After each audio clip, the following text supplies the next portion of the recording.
최근 뉴스에서 가장 많이 들리는 단어가 있습니다. 바로 물가입니다. 지금 우리가 체감하는 생활비는 단순히 조금 오른 수준이 아닙니다. 기름값, 식료품, 외식비까지 하루가 다르게 올라가고 있습니다. 그 시작은 멀리서 왔습니다.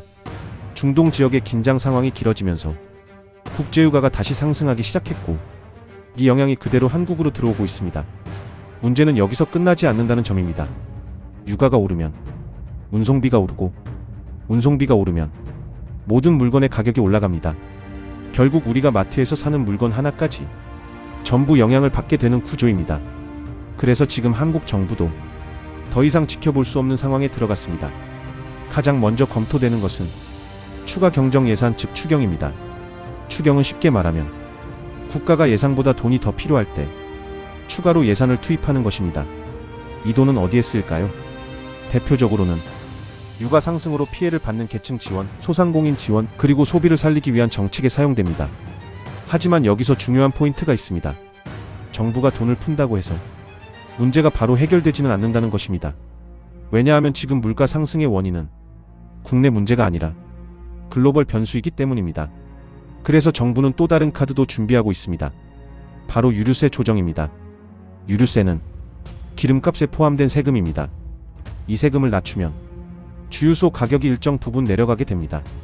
과거에도 유가가 급등했을 때 정부는 유류세를 인하하면서 가격 상승을 완화시킨 경험이 있습니다. 하지만 이번 상황은 조금 다릅니다. 유가 자체가 계속 올라가고 있기 때문에 세금을 낮춰도 체감 효과가 제한적일 수 있습니다. 그래서 일부에서는 보다 강력한 조치가 필요하다는 의견도 나오고 있습니다. 예를 들어 차량 운행 제한, 에너지 절약 정책, 공공요금 통제 같은 방안입니다.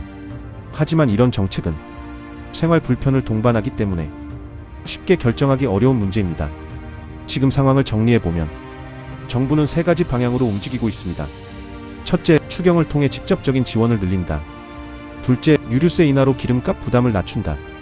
셋째, 필요할 경우 강력한 소비 및 에너지 정책을 검토한다. 그렇다면 우리는 앞으로 무엇을 예상해야 할까요? 가장 중요한 포인트는 이 상황이 단기간에 끝나지 않을 가능성이 높다는 것입니다.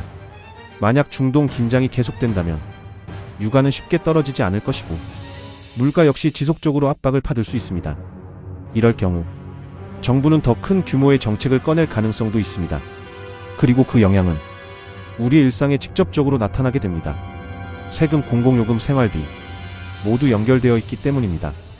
결국 지금은 단순한 뉴스 하나가 아니라 우리 지갑과 직결된 변화의 시작이라고 볼 수 있습니다.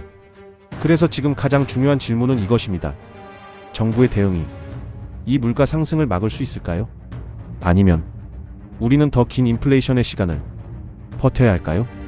앞으로 나오는 정책과 국제 정세의 흐름이 그 답을 결정하게 될 것입니다. 세상을 이해하는 가장 쉬운 뉴스 채널 이슈이슈. 이 채널에서는 세상을 이해하는 가장 쉬운 뉴스와 경제 이야기를 전해드립니다. 구독과 좋아요로 함께 해주세요.